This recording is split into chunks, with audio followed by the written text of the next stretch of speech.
Hello, you wonderful people, and welcome to another episode of Crime Centric. This being a show, we're talking about crime dramas that I watch. For today's episode, I'm going to talk about the latest episode of Blindspot. A lot of crazy stuff went down in this episode, so let's break it down bit by bit. First of all, obviously we're picking up right where the previous episode left off with the confrontation. I'm like, yo, how Jane gonna handle this situation? I was like, Kurt's already got his gun drawn. It's like, I need to know, your friend Violet tried to kill me, and I love it. And she's like, I'm so sorry, I didn't want you to get involved. And I was like, what lie are you gonna tell? She's like, that Sandstorm agent we've been looking for is Violet. I'm like, oh my god, you're so good at lying.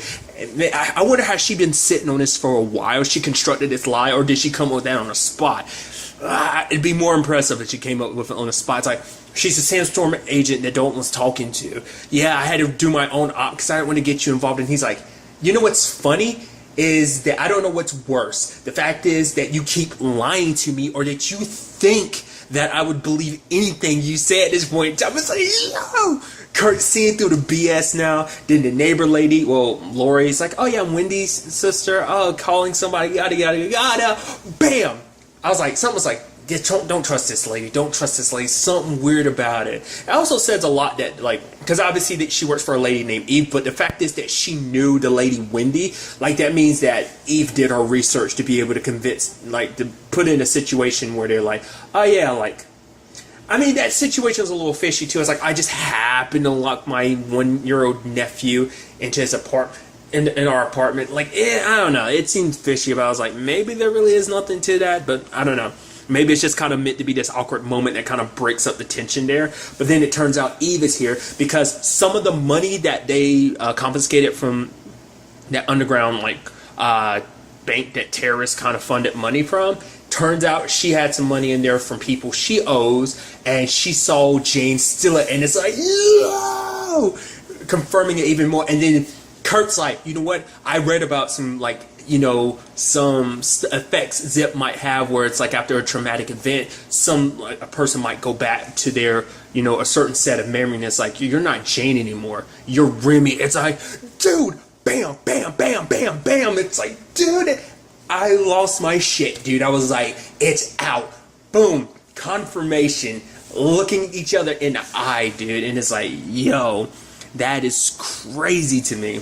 And he's talking about the fact that it's like, no, you won't get away with it. She's like, dude, I've been getting away with it for months. You had no idea it wasn't Jane.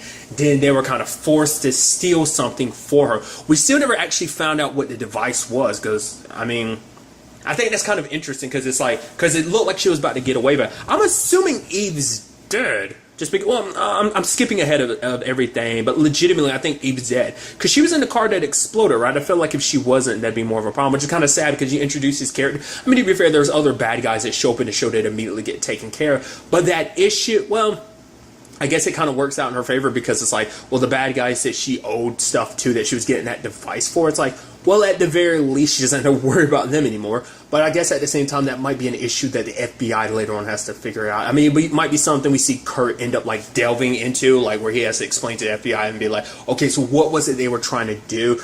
You know, because they might try and find some other device to, you know, replace that one, or something that can do similar, whatever that device is, because we have no idea. So I thought that was kind of an interesting element. So it seems like it's destroyed and done with, but that still could be a plot point that we see kind of resurface later on. But that whole situation was interesting, that they kind of had to put their lives in each other's hands. And I love Roman coming back to put it in her face. It's kind of like, oh man, the fact that matters, you're seeing me again means you kind of need me. And it's like, oh, do you really think you can trust each other? I mean, it's not like your life depends on it. He's got that smile on his face. I'm like, yeah, just that like smug smile that kind of Roman has. And I mean, especially because this is Remy's consciousness, hallucination kind of messing with her, and I love that hallucination is messing with her that hard. So there's that. And then, you know, I was actually surprised about the whole bomb situation of like, oh yeah, like using the tape and everything, having each other's back is like, I mean, I guess this is, because it's a situation where it's like, Jay needs Kurt because, you know, she can't do it herself, so she needs him alive. Plus, Kurt doesn't want anything to happen to Remy, because anything happened to her, obviously it happens to Jane's body, so there's that. But what I loved is the whole conversation of her being like, the fact of the matter is, it's like, oh, you, like, Kurt gets the blows on her, like, psychologically, because just like, the fact of the matter is, he's like, why do you hate me so much? She's like, it's because of you, everything fell apart. He's like, no, the fact of the matter is, everything went according to plan. I fell in love with Jane like I was supposed to, but Jane fell in love with me because she always, like, no matter what, tried to do the right thing. And that's going to go more into points I'm bringing up later on. And he's like, the fact of the matter is, when you look at me, you realize how much of a failure you are. You constructed this in-depth plan. This was all you, and it failed because you didn't count on Jane falling in love with Kurt. And even the whole angle of, like, well, the fact of the matter is, Jane ended up being whatever you wanted her to be. She was a blank slate. Like, what makes you love her so much? It's like, because she's a compassionate person. She cares about people. And it's like, oh, that's because you molded her that way. It's like, no, Jane had something you didn't. She had a choice to be who she wanted to be, and she chose to be the awesome person she was. You, on the other hand, were the weapon that your mom, Shepard, forged you into. And I'm like, boom, boom, boom. Because it's like, that's so interesting to me, because it's like, that's the thing too. It's like, you're aiming to set free the woman who basically destroyed your life. Because I think we're forgetting that this is the same woman who took your daughter from you. But I'm sure Remy's got her justification of, like, no, Shepard did what needed to be done because this mission was too important. I would have gotten sentimental and stuff like that. Once again, I'm curious to see what they do about that angle. Maybe there's a particular reason why the whole... God, I'm blanking on her daughter's name right now. Avery. I'm not going to even pretend like I legitimately had to look it up because I was blanking on her name so hard. But the fact of the matter is, that hasn't really come up in any conversation. I mean, it came up like at the beginning of the season, but that's all we've really kind of gotten. She's away at college. So I guess we'll just kind of leave it at that. Maybe there's a particular reason for that. Maybe they'll kind of circle back in some shape or form. Nevertheless. But it's like, she took your daughter away from you, but maybe, yeah, like I said, maybe there's a justification for that. Because, like, for her, it's like what Shepard believed in and passed on to her in Roman is the most important thing. So she's very diehard for this mission, which is so interesting. Like, it just... She even said that in line of, like, because Kurt was like, you're not FBI, you're a terrorist. She's like, what's the difference? So it's like, yeah, we see steadfast where her beliefs are and everything. So I was curious to see how that was all going to play out. And then Remy ends up leaving Kurt. I was like, because the fact is, he gave her a gun. I'm like, you're really going to trust her with a gun? I mean, to be fair, keeping you alive is her best chance of survival herself. But then there's the whole thing of, like, she left. I was almost halfway I mean, she never actually fired a gun, so I'm curious whether... I mean, there would be no time for her to take bullets out anyway, because we see her load the gun anyway, too. I just remember that as I was talking, so never mind. It kind of moots a lot of the point I was just trying to make, but it's like, yeah. But I guess, like I said, it was kind of like you both need each other to survive, but she bounces, so... And like I said, Eve doesn't get what she wants because Kurt blew up the device, so...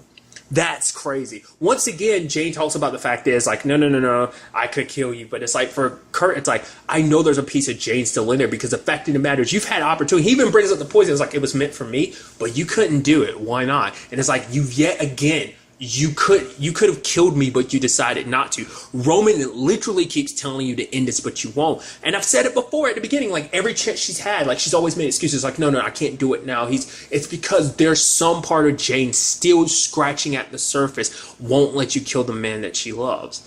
Like, you feel it on some degree, like, and I think maybe that's what makes her hate him even more, because there is something inside her that won't let her pull the trigger when it comes in. But she's saying, like, next time we meet, I'm gonna take you down, I'm gonna kill you. And he's like, I'm gonna get my wife back. And it's like, yo, let the games begin. And I love how they did it, because, like, as she's saying that, you see in the reflection Roman pop up. It's like, that was so, I like just how that was, like, filmed. I thought that was kind of pretty nice. So that's definitely going to be very interesting to see where that goes, especially when Kurt has to be like, okay, everybody, Team FBI, so Jane is not Jane anymore, she's Remy. It's like, they've already got the Tasha situation going on, which they don't know about, which we'll kind of talk about in a little bit, but there's that already, so. Which also is interesting, because that all ties into Rich and Patterson's storyline this episode.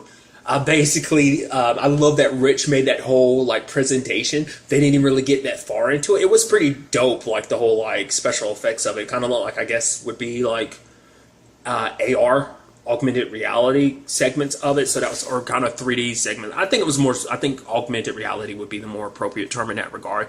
But I thought it was so awesome. And then, like, Patterson was like, oh yeah, I figured out something else about the cash. We also find out that Rich is constantly checking his phone because he's trying to stay in contact with Boston. So it's like, Boston's after my job, but it's also just because he wants to stay in contact with Boston. And he's like, Patterson even makes him realize, it's like, yeah, my job is a little messed up in there. Like, my mindset is kind of wrong about this whole situation, because obviously, like, I kind of used Boston to kind of fill some hole in his heart and stuff like that, which is kind of like, oh, that's so sad. But it's kind of like saying he realizes the relationship isn't that good for him, but it's that type of thing where he kind of, it's bad for you, but you can't help it. Like, I mean, to be fair, we don't know all his past relationships. Boston, even as kind of self-destructive as that relationship is, well, destructive, but also self-destructive, maybe it's kind of the best relationship he's been in. Well, once again, it's just him filling some hole in his heart.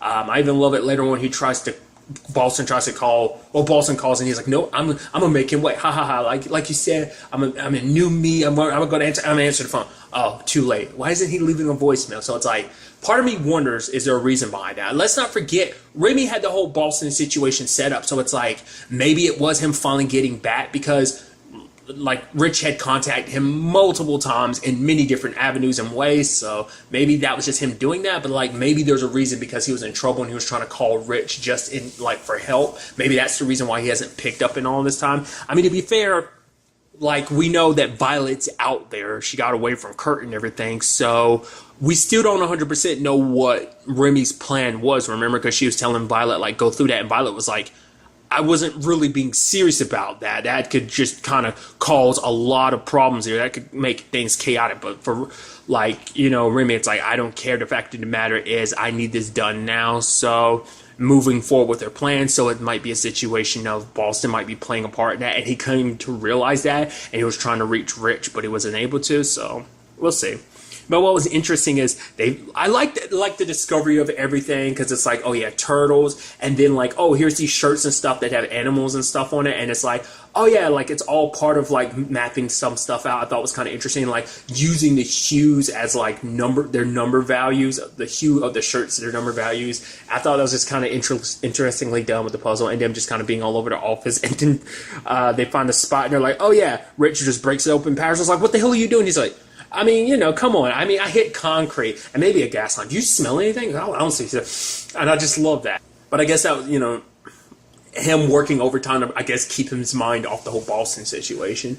But lo and behold, it leads to an analyst named Derek. And I love Rich trying to grill him and everything. It's like, oh, you worked with Roman because you're trying to betray your country and stuff. And Derek's like, wait, what? He's like, you were, and then Rich is like, you were in love with him, and it's like, what? Where are you coming up with this crazy narrative? Was that supposed to be kind of a side note? Is that supposed to be kind of like what you did? Is that what you were kind of like? Were you deflecting or something? And you have Patterson looking over like, come on, dude. But it turns out Derek wasn't necessarily. It turns out that it was hidden in Derek's badge, which is interesting. It's like, at some point, which is fascinating to me, because that means Roman did that at some point in season 2. When would you have had the forethought to do something like that? When would you have had the time to do something like that? Because you didn't have your memories back at that point in time. Not unless he ran into... it's like, how did you set so much stuff up? Not unless he hired someone to get close to Derek to do that. Because it's like, how else would you do that? Because you wouldn't have your memories to know to do that, because this is all part of your plan that you set in motion over the course between season 2's finale and season 3's premiere. Well, there's a whole time skip situation too, but you get what I'm trying to say. So that was kind of interesting. So they have access to the cache, which has a lot of the more medical files, and it's like, oh, maybe there's something in here to help Jane. But then obviously, like the Book of Secrets, they're making such a big plot point out of it, so it's like, okay, there's definitely got to be more on that front. So the question then becomes, is it going to be like more so in there to help with the zip drug situation? Which, to be fair, that might also have a way to kind of bring Jane back while erasing Remy once and for all. I don't know. We'll kind of have to see. Hence why I kind of said that's all kind of tied together. And on the other side of things, you have the whole situation with Tasha and Madeline. They need a hacker to kind of help bring down, so that, obviously Madeline can get her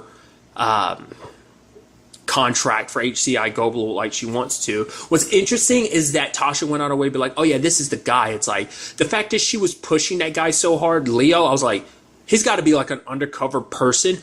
Well, it's like he was asked to take care of this guy, Leo. she sends one of her people to take care of him. So it's kind of like, nah, that's probably not the case. It's probably someone that she felt like she could, worm and manipulate, because she pushed for it so much, because it's like, if it's someone that she brings into the inner circle for Madeline, so it's like, oh yeah, we can use him, I can control him without Madeline really knowing. So maybe that's what she was planning, because obviously Tasha doesn't want to bring this plane down or whatever, because Tasha has her plan and everything, but she doesn't want she's willing to make some sacrifices here and there if she has no choice, if it means saving her own cover. But she's not really into killing a whole bunch of people just for Madeline's sake, which is kind of crazy, and once again shows you how crazy Madeline is. The fact is that she's willing to go that far, all for a contract, because for her it's like she's been waiting so long for this HCI Global thing, because for her it's like, the fact of the matter is, Crawford stood he left it on autopilot, and the business is almost almost dying, but it's like, I have the opportunity to bring it back to life, so that's why she needs a contract. She also talked about this being revenge against who? Is this kind of like a general revenge of like all the people that stood in my way? Because as we saw how she handled her husband's situation, it's like, Madeline, we still don't know the depths of her past. That might be as far back as we go. Maybe it's some middle finger to Crawford, which I'm sure that plays a part to it. But maybe it's also about destroying the company that they're trying to steal the contract from. Maybe it's revenge in that regard. Maybe her plans go further than obviously she's not letting Tasha know the full picture. Or maybe she is. Maybe Madeline is just crazy. It seems like that might be the case, but I think there is some form of logic to this crazy. So the question then becomes well, what's her revenge all about?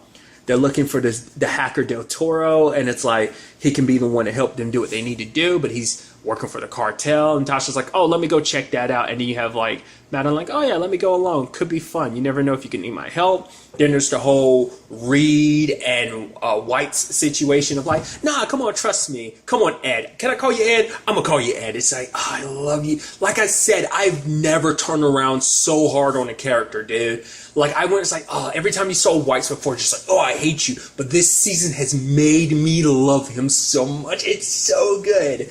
And the fact of the matter is, it is hard to say whether he is really 100, because even Ed, Reed's I don't know if I should trust you or not, because it turns out Madeline offers to give him what he wants, and it's like, oh, what do you want? And it's like, oh, with HCI Global backing her, she could easily help him fast track to being president. He kind of hides that at first, but he ultimately admits it to Reed, and he's like, well, how do I know that you're actually, it's like, where do your loyalty stands in this situation? And he's like, don't worry, Reed. You and me want the same thing for now. But who knows what the future holds? Isn't that so fun? It's like, don't say stuff like that, because it makes me think, man, the moment you get a chance, you're going to screw me over. But to be fair, it's kind of like, right now we want the same thing. So it's like, in the future, I'm going to take advantage of the situation in some shape or form. It might screw you over later, but I don't know. Because, he is putting himself out there, because if he gets caught with this whole situation, it will probably screw over any chance of a career he might have going forward. And obviously, as we can tell, he has eyes for the presidency, which the last thing anyone wants is White's to be in that situation, just being the opportunist, power-hungry douchebag that he is. Which is interesting. I guess that kind of adds a different parallel to Madeline. That's why Madeline knows that he can be swayed the way he is. So it's just kind of interesting. So we have those two going after Tasha. So they won't know about the whole Remy situation until they come back, and that also depends on how well things go, because things could easily super go sideways with them trailing after Tasha, but we will ultimately have to wait and see. I'm so excited to see what the next episode has in store for us with this, because shit has officially hit the fan. But really, that's all I wanted to talk about in this episode. To the next time with me, be happy, be safe, live life to the fullest, and enjoy it. Good day and goodbye.